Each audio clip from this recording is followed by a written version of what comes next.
In today's video, I'm going to teach you how to use the General Ledger Exceptions Report in Xero. This report is designed to spotlight entries and settings that don't quite fit your usual patterns, so you can review them quickly and keep your books clean. Think of it as a targeted audit helper.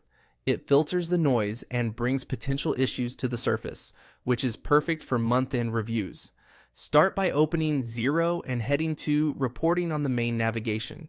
This is your central hub for financial and performance reports. If you don't immediately see what you need on the first screen, that's totally fine. Next, select all reports.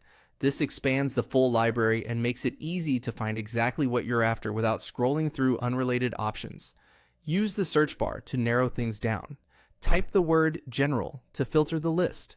Among the results, look for General Ledger Exceptions and select it. This opens the report framework where you'll set a time period and tailor the information you want to see, so your review is focused and efficient. Set the date range to this month. Choosing the current month keeps your review aligned with in-progress activity, so you can catch and correct issues before the period closes. If you're investigating a specific prior period, you can adjust later, but for routine monitoring, this month is a great starting point, because it shows the latest changes as they happen. Next, refine what appears in the report by opening the columns options. Here, you can add more categories to the view.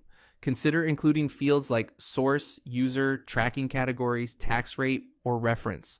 Anything that helps you quickly understand who created a transaction, where it came from, and how it was coded.